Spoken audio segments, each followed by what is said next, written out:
They laughed at her accent before checking her ticket, dismissed her questions like she was an inconvenience, and told her, without blinking, that people like her didn't belong in first class. In front of a line of strangers, in the middle of a crowded terminal, they stripped her of dignity, not with slurs but with smiles, not with screams but with silence. They didn't care who she was. All they saw was a black woman with soft-spoken confidence and southern vowels. And in their minds, that was enough to decide her worth. But what they didn't see was the storm they had just awakened. Before this flight landed, careers would collapse, systems would shatter, and the cost of underestimating her would leave permanent scars on their reputations. This isn't just another story about injustice, it's the anatomy of a reckoning. If that kind of truth matters to you, hit subscribe so you never miss what comes next.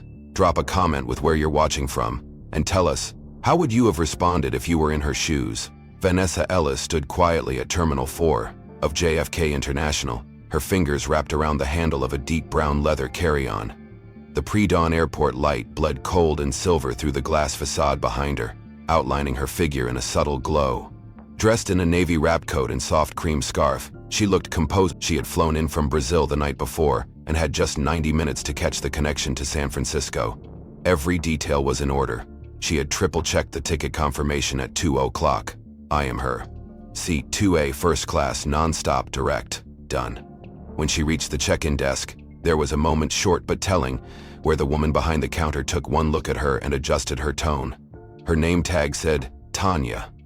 Blonde, in her 30s, with a tight bun and a smirk that came too fast. Her voice was high-pitched, polished, but sharp around the edges.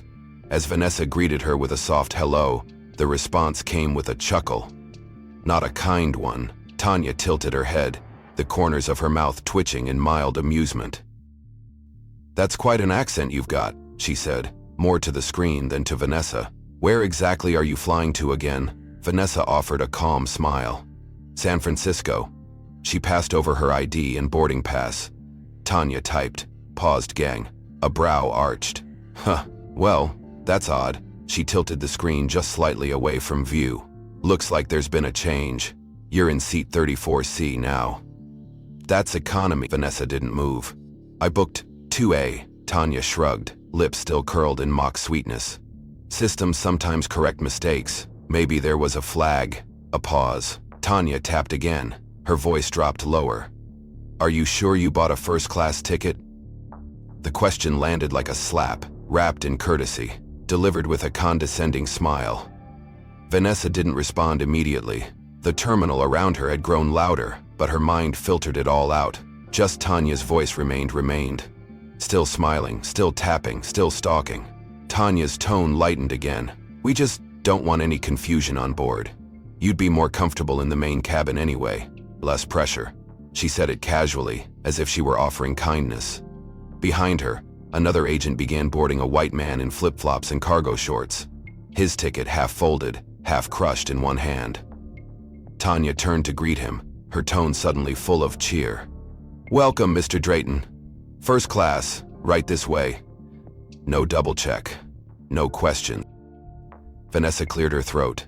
Is there a supervisor I can speak to? Tanya glanced back, sighing as if this were an inconvenience.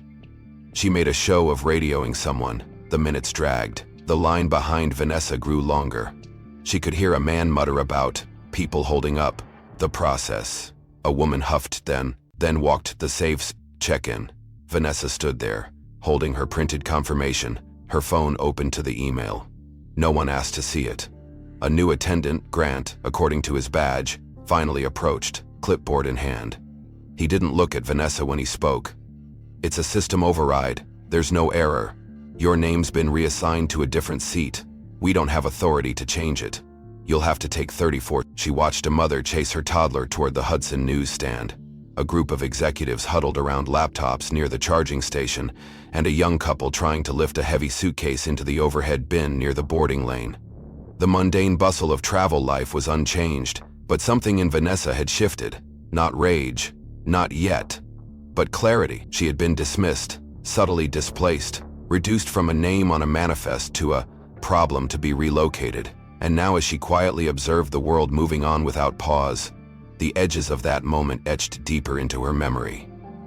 From across the gate, two uniformed employees stood near the counter, half behind the podium, whispering with the familiarity of those used to back-of-house conversations. One of them, a slim redhead in her 20s named Megan, glanced in Vanessa's direction with a mixture of curiosity and something harder to define, mild disbelief, maybe even. The other, a tall man in his 40s with a clipped beard and a resting scowl, leaned in and muttered something that made Megan stifle a laugh. "That's the lady from earlier?" she asked in a hushed voice, not low enough to go unnoticed. "She was in first class on the manifest," he said, smirking. "Didn't look the part though, did she?" Their words floated just far enough, sharp with condescension, hidden beneath the mask of routine professionalism. Vanessa didn't flinch. She didn't confront. She simply took note. Minutes later, the boarding process began. Rows were called, passengers lined up, and Vanessa, still seated off to the side, watched as a man she recognized from earlier, the one who had been behind her in line at check-in, approached the gate agent. He was white, tall, mid-40s, with the overconfidence of someone who had never been told no. His ticket appeared to be for economy, but he leaned in close to Megan.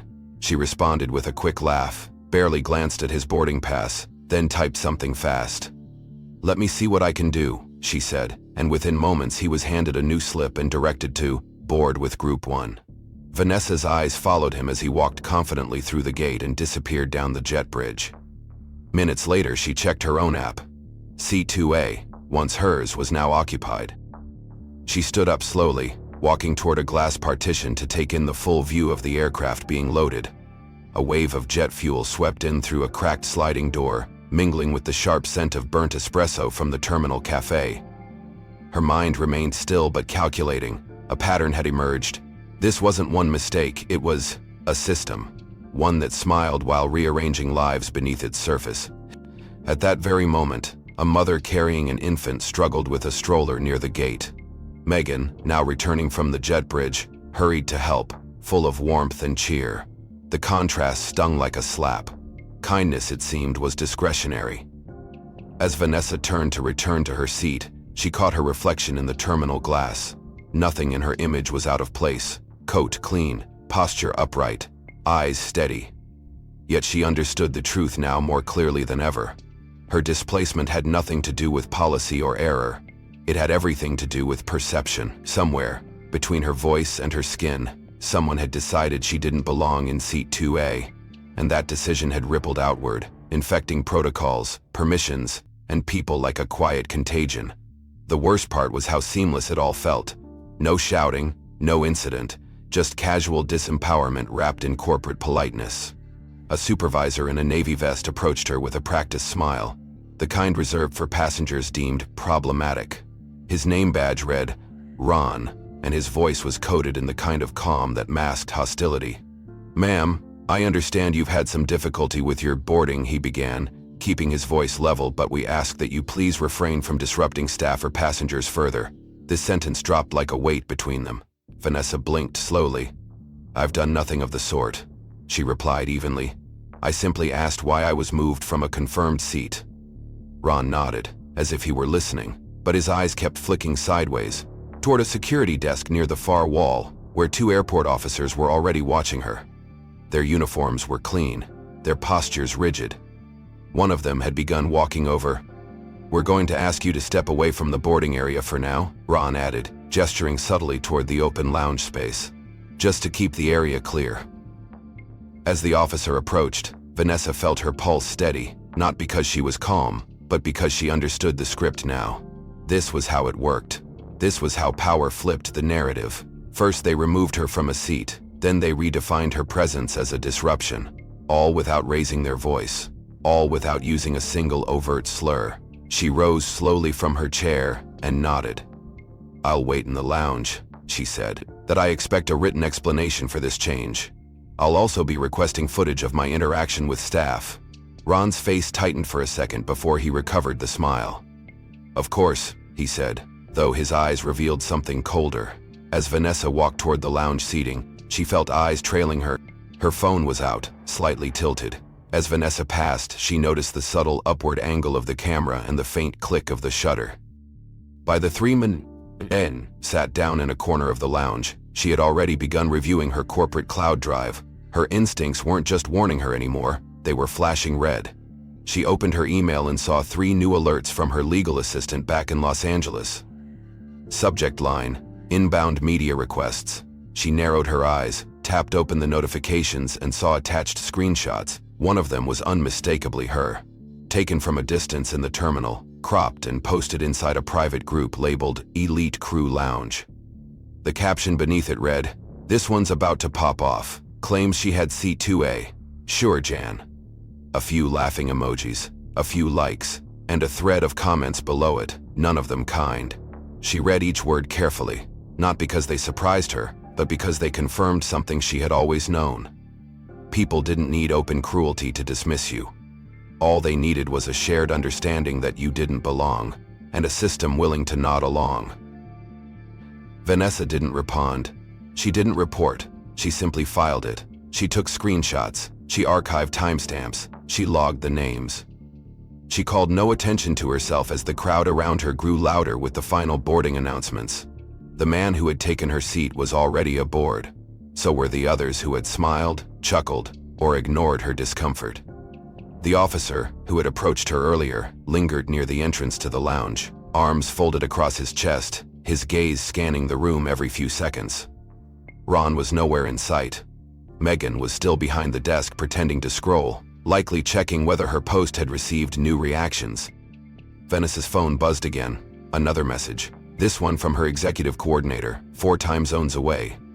The subject line read, "Need you to confirm before I cancel all July routing through JFK." Vanessa tapped reply. "Confirm," she wrote. "Effective immediately. Include vendor freeze." She wasn't ready to make a scene. Not yet. But she knew now she was no longer just enduring injustice, or if they did, they looked away with studied indifference, preferring the safety of silence over the discomfort of acknowledgement. But one man did not look away. He had been seated 2 rows behind her, near the windows.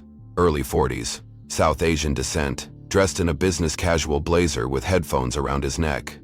He had watched every moment of the exchange between Vanessa and the airline staff, from the forced reassignment to the quiet escort by security.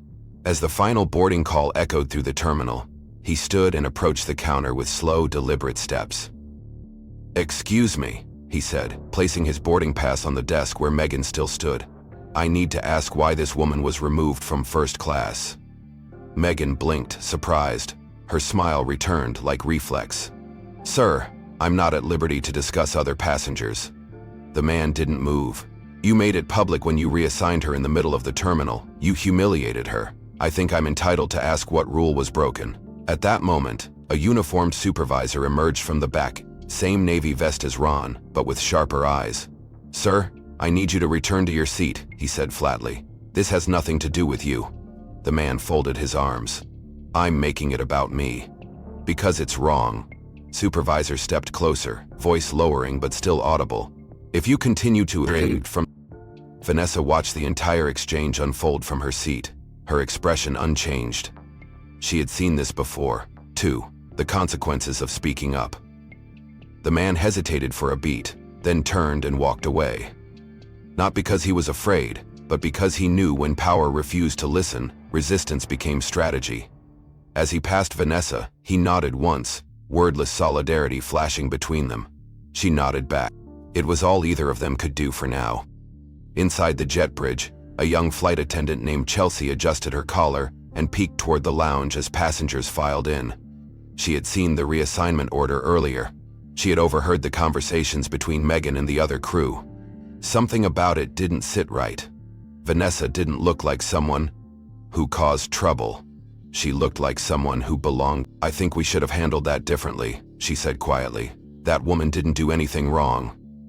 The supervisor didn't look up. "Handle what differently?" Chelsea frowned. "You know what I mean. They took her seat, then they called security. That's not protocol." The man paused, then looked her square in the eye. "You've been here 3 months," he said calmly. "Let me give you some advice. Don't get sentimental about passengers like that. It'll make your job harder." Chelsea opened her mouth, but no words came. The warning was clear. She turned away and resumed her boarding duties, the weight of complicity now pressing heavier on her shoulders than any service. Back in the lounge, Vanessa tapped a new line into her notes. Witness confronted staff, threatened with removal, Flight 87. Then she set the phone down, folded her hands in her lap and let her thoughts expand beyond the terminal. She could feel the pattern now widening like a web, one where silence was rewarded, truth punished, and justice delayed by design. Even those with good intentions were being shaped into silence. She had once believed systems like these could be changed from within. She no longer believed that. Not today. His voice was low and neutral, requesting her presence for a standard pre-flight security review, a phrase that masked what was really happening. Vanessa stood, calm and composed, gathered her carry-on bag and followed without question. The officer led her through a restricted corridor, the sound of her heels echoing against sterile tile as the crowds faded behind thick double doors. They passed the usual security checkpoints, yet no one searched her, no scanner beeped, no metal wand was raised. They entered a small, windowless room, white walls, a table bolted to the floor, and two empty chairs facing each other like adversaries waiting to speak. She sat down without being asked. "Someone will be with you shortly," and left the room, closing the door behind him with a mechanical click that echoed like an insult. She waited in that room for 13 minutes. Not 5, not 10. 13. No one entered, no forms were given, no ID was requested. It was not a check. It was a pause, a calculated delay to remove her from visibility. She stared straight ahead at the blank wall in front of her, her posture never changing, her buried investors with sharper teeth and out-negotiated boards, built to keep her out. But still, the message was clear. This wasn't about security. It was about diminishing. When the door finally opened, it wasn't a manager or security officer who entered, but a young employee barely out of training. His badge was crooked, his shirt half untucked, his clipboard empty. He looked surprised to see her still there. "They told me someone was already with you," he said, scratching his head. "I was just sent to escort you back." Vanessa stood without speaking. The silence between them thickened as he held the door open. But just before she stepped through, he mumbled something under his breath. Not meant to be heard, but not entirely hidden either. "I think they just didn't want you near first class." She paused. "What do you mean?" she asked evenly. He hesitated, eyes wide now, realizing his mistake. "That's just what I heard, okay?" One of the supervisors said something like, "She doesn't fit the brand image. Better to have her somewhere less visible."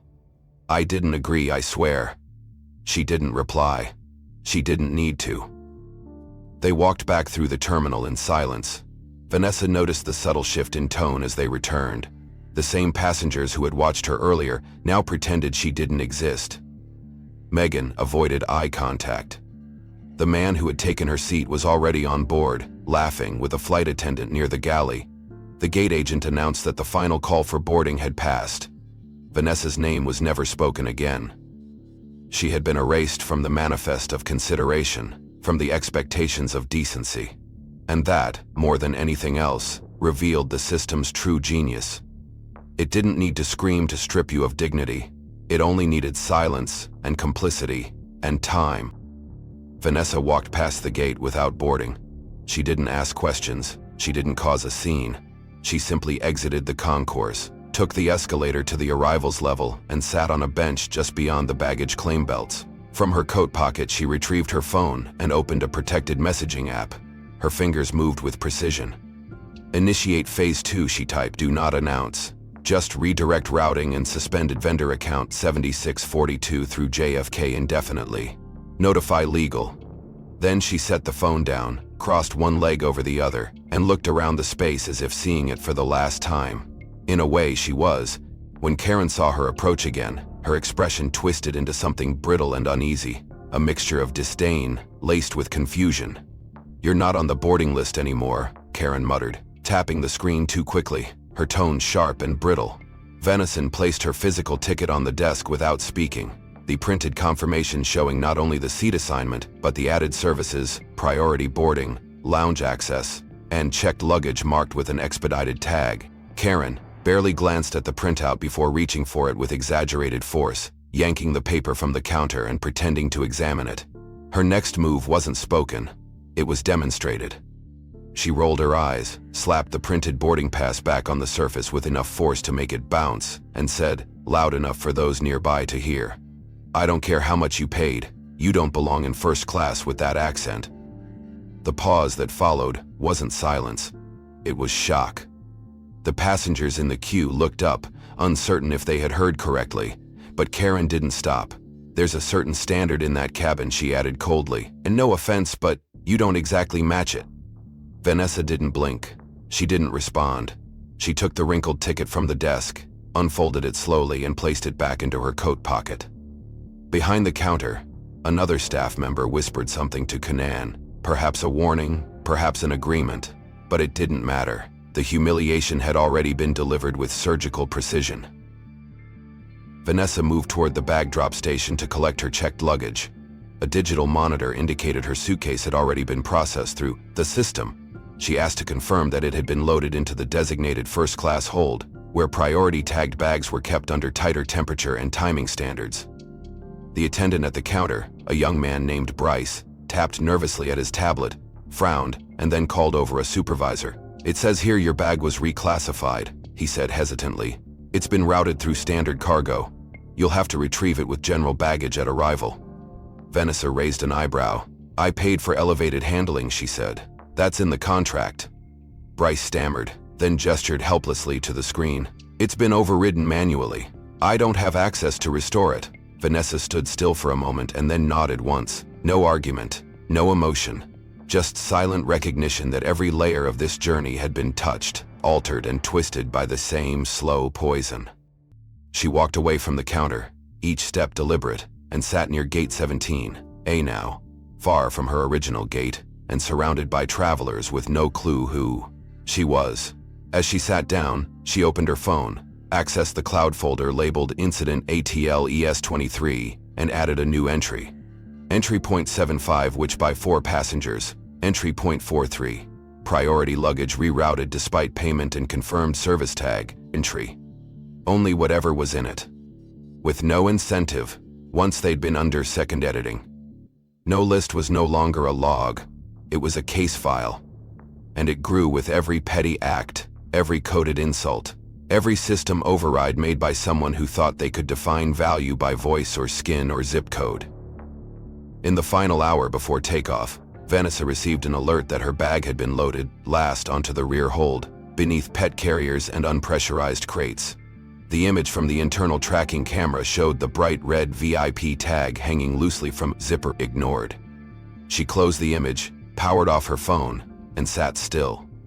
There was no more need to witness, but what the system failed to understand, what it had underestimated from the beginning, was that Rachel Vanessa Coleman did not raise her voice because her voice did not need raising. She reached into the inside pocket of her coat and retrieved a device that was not a phone, but a secure line, encrypted, assigned only to internal partners across 3 continents and 4 operating verticals. She dialed one number. "Activate Protocol D," she said calmly. "Effective immediately. Coleman Ventures is ceasing all operational, logistic, and consumer partnerships with ATL International. Freeze the July expansion budget and begin rerouting all executive traffic to Denver and Miami. Prioritize press notification through in-house counsel only." She ended the call before hearing a response. It wasn't necessary. Across the terminal, unnoticed at first, a low wave of confusion started to build among airline employees as system access faltered and rerouting alerts flashed across internal screens. Lounge access codes returned errors. Vendor terminals rebooted. An airline partner representative on bulk reservations began receiving real-time cancellations on bulk reservation. The operations manager of Gate 14 was told to pause all load-ins for a Coleman Group charter flight scheduled for Rome. Meanwhile, a terminal operations alert flagged urgent. His breath caught. He read the name again and felt a cold throb bloom across the back of his neck. Across 3 gates, past the luxury retail zone, through security barriers with breathless apologies, Anderson pushed past a stream of confused flight coordinators until he saw her. Seated alone, facing the glass, coat still folded, eyes still steady as if none of the morning's violence had left a mark. He stopped short of her seat, catching his breath. "Is sweaty. I wasn't aware." I didn't know you were flying through ATL today. Vanessa stood slowly, folding her coat over one arm. Apparently, she said, no one knew much of anything here today. Anderson swallowed. The staff involved. This wasn't company policy. I assure you it's being investigated. We'll have statements ready within the hour. If you'd allow us to, there won't be statements. There will be restructuring. You allowed this to happen. Your people allowed it to escalate. The silence at every level, that was the real decision. In the command center beneath the terminal, a row of digital maps began blinking red as charter lines across 3 continents paused mid-routings, forcing senior staff into emergency protocol discussions. Vendors attempted to reauthorize shipments and failed. Coleman's influence wasn't just aviation, and it just had. By the time Rachel Coleman stepped into the black sedan waiting outside the arrivals exit, the system had begun to unravel. No press release had been issued, no outburst had occurred, and yet, inside every department there was a tremor of fear rippling outward, passing from manager to intern, from executive assistant to flight deck, from counterstaff. One tap brought up a secure dashboard, colored grids, live contracts, partner logs, and a cascading series of red ink trees now in flux. She didn't flinch as each cancellation processed in real time. She simply scrolled through the list, verifying names she already knew by heart. Terminal ATL's reliance on Coleman Ventures wasn't just financial, it was structural. The airport's elite concierge traffic, curated international tourism, seasonal resort packages, and private carrier partnerships were all deeply integrated into her company's routing. Every quarter, her networks brought them thousands of high-net-worth individuals, each one groomed through Coleman-affiliated booking channels, each one greeted at terminals with preferred access, luxury bundles, and hospitality tiers that kept entire departments afloat. Rachel didn't need to make threats. She only needed to turn off the faucet. Back at the airport, the panic spread faster than anyone could contain it. Vendor accounts received instant freeze notices. International partners were suddenly unable to validate their premium clients through the ATL system. Coleman's black-tier reservations disappeared from boarding queues. Hospitality services watched entire schedules void themselves hour by hour. Corporate teams attempted to contact Rachel's executive office, but were routed to legal. Her assistant, Monroe, received 22 emails in the span of a single minute from various operational directors begging for clarity, pauses, consideration. He replied with one message: all terms suspended per CEO directive. Any attempt to contact Rachel Coleman directly will be documented as breach of post-incident protocol. Inside the airport's top-floor boardroom, Anderson faced a room of executives now dangerously aware of what had slipped through their fingers. One of them, an older man from partner relations, leaned forward with trembling hands and whispered, "She's not just a CEO. She's our majority client. She owns the very routes our network depends on." Another chimed in, "If we lose her entire infrastructure, we lose over 40% of annual prestige traffic." Anderson remained silent, staring at a frozen dashboard as rows of VIP contracts blinked red, one after another. He had always thought influence meant press headlines or angry phone calls. What Rachel had demonstrated was something far more lethal. Quiet, surgical leverage, deployed with no visible effort and no warning. She didn't need the media. She didn't need to explain. She only needed to move her finger and everything. Back in the vehicle, Rachel made one final call. Monroe answered immediately. "Yes, ma'am." She spoke with the same calm she'd held all morning. "Cancel passenger routing, terminate vendor maintenance, and freeze access across all affiliated tourism portals. Revoke brand privileges from all ATL touchpoints. They'll be notified shortly." Monroe confirmed and disconnected. Rachel looked out the window as the sky. She was already thinking ahead, about alternatives, about new terminals, about partners who understood what power looked like in silence. But before that would begin, she would ensure that every link in the chain of this morning's humiliation was severed, not out of necessity. A system that could casually erase her deserved to feel what erasure meant. As her car turned off the main expressway toward her private terminal, another alert buzzed on her tablet, an internal acknowledgement from one of Coleman's legacy partners, confirming they had already begun withdrawal from ATL. She smiled faintly. Travel consortiums headquartered in Zurich, Singapore, and Dubai released simultaneous statements confirming their withdrawal from ongoing programs, all referencing a vague but damning phrase: incompatibility with stakeholder values. Behind closed doors, the legal departments at ATL scrambled to understand how one decision, one moment at a boarding gate, had metastasized into an institutional crisis. What they hadn't fully grasped yet was that Rachel had spent the last decade not just building a company, but building an ecosystem of trust, loyalty, and influence that reached beyond the terminals and into the boards of luxury hotels, private jet carriers, and diplomatic travel networks. When Rachel moved, others moved with her, not out of fear. By midweek, the financial repercussions began to manifest in canceled packages, shuttered contracts, and an abrupt 31% drop in high-tier passenger bookings. Several airport vendors quietly removed signage that referenced Coleman-approved experiences, and elite lounges saw a significant decrease in activity. The PR team issued a templated apology, which was promptly rejected by Coleman Ventures' legal wing as, internally, a quiet purge began. Executive briefings were cut short, projected revenue charts were replaced with emergency audits, but none of it would matter until accountability touched the individuals who had lit the match. It began with Karen. An unassuming Tuesday morning turned brutal when airport HR, flanked by legal counsel and 2 security supervisors, approached her mid-shift as she prepared for the morning wave of business travelers. She laughed nervously at first, thinking it was a misunderstanding, but the expression on the faces surrounding her left no room for interpretation.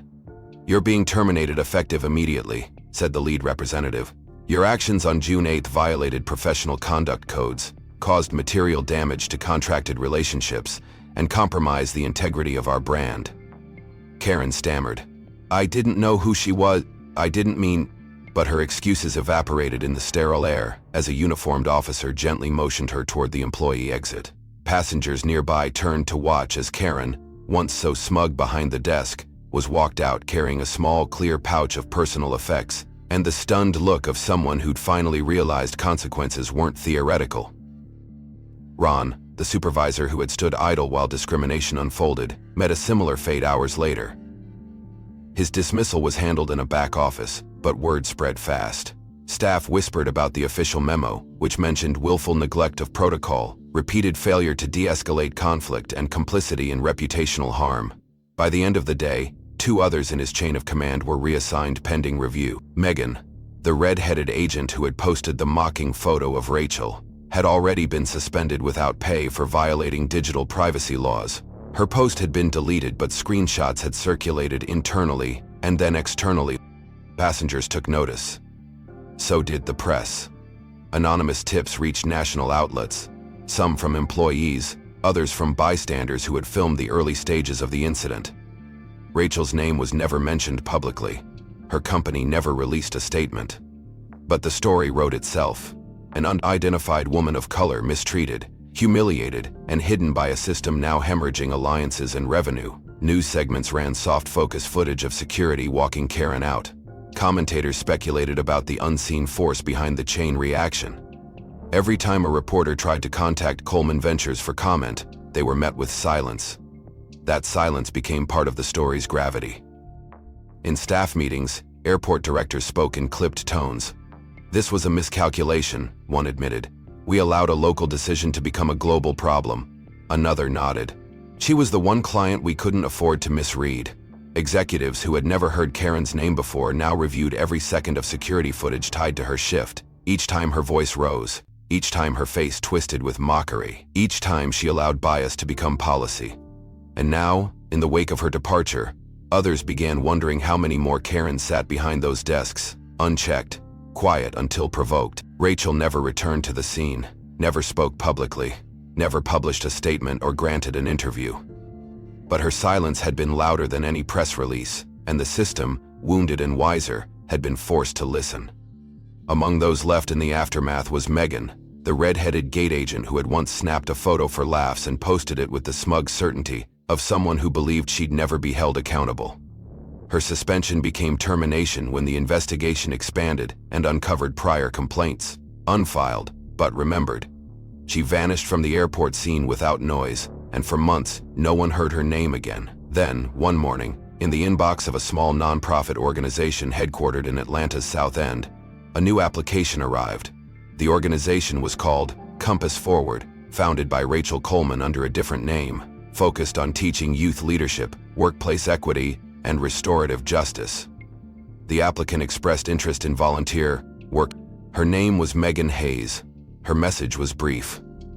I don't expect forgiveness, but I want to learn what I never bothered to understand. I want to help fix what I used to ignore. Rachel never replied directly. During one mandatory exit interview from a failed contract position, he was told his attitude toward conflict management and bias escalation was functionally outdated. That phrase stayed with him, not as an insult, but as a diagnosis. When a friend sent him a link to an online certification for equity leadership, he hesitated before enrolling. The course was designed by Compass Forward. One of the modules was based on an anonymized case study titled Terminal Silence, detailing a real-life airport scenario where systemic prejudice unfolded beneath a veneer of professionalism. Ron recognized it instantly. It wasn't a dramatization, it was his reality laid bare. He completed the full program in 9 weeks. At the end of it, he submitted a long-form reflection. I didn't lose my job because of a mistake, he wrote. I lost it because I let the room stay comfortable while someone else was being erased. A month later, he began working with a community liaison group in Detroit, helping coach young staff in transport industries on de-escalation, empathy, and procedural reform. He never tried to justify what happened. He just worked, quietly, like someone who finally understood that the cost of inaction is heavier than regret. As for Rachel, she continued to lead Coleman Ventures with the same composure and clarity that had always defined her. She expanded her foundation's influence beyond aviation into media, healthcare, and public education. She spoke rarely, but when she did, it was always with purpose. During a private conference in Geneva on corporate ethics, she was asked what the defining moment of her leadership had been. She paused. It was the day I chose not to speak, she said. Because sometimes silence isn't surrender. Sometimes it's strategy, and sometimes it's the beginning of a reckoning. The room was quiet after that, not because they didn't understand, but because they finally did. If stories like this resonate with you, make sure to subscribe so you don't miss what's coming next. What part of the story struck you the most? Was it the quiet power Rachel used, or the moment the system finally cracked? Let us know in the comments, and tell us where in the world you're watching from. We'd love to hear your thoughts.